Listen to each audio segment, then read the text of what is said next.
বেঁচে থাকতে আগে মুঠো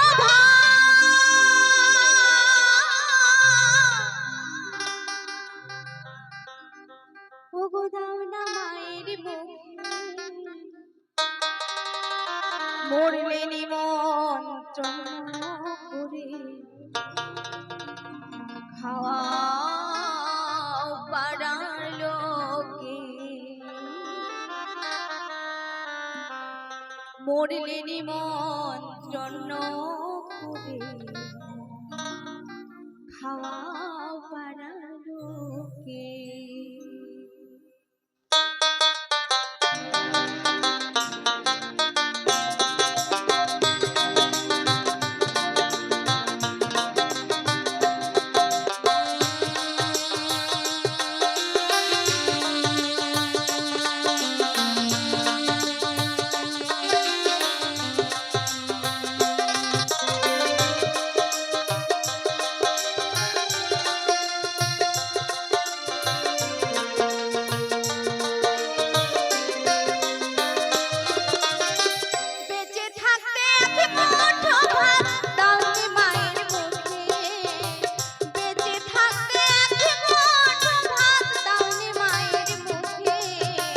মরলে নিমন্ত্রণ করে খাওয়াও পাড়ার লোকে মরলে নিমন্ত্রণ করে খাওয়াও পাড়ার লোকে।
সত্যি যখন আমার শেষ বয়সে মা বাবা অসুস্থ হয়ে পড়ে তখন কিন্তু টাকা খরচা করতে ইচ্ছে করে না সন্তানদের।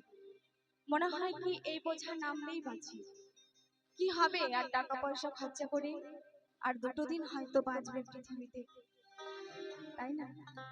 যখন মারা যায় তখন কিন্তু অনেক ঘটা করে সেই বাবা মায়ের স্বার্থ শান্তি করার জন্য অনেক টাকা খরচা করে, কিন্তু সেই টাকার একটা কানা করিও যদি সেই তখন আমার মা বাবার মুখে একটুখানি অন্ন তুলে দিয়ে দুটো ওষুধ তুলে দিয়ে একটু বাঁচানোর চেষ্টা করত, তাহলে হয়তো আরো অনেকটা আশীর্বাদ হয়তো সে সন্তান পেত, তাই না? তাই কি বলছে, মরলে নিমন্ত্রণ করে খাওয়াও পাড়ার লোকে মরলে নিমন্ত্রণ করে খাওয়াও পাড়ার লোকে।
মরলে নিমন্ত্রণ করে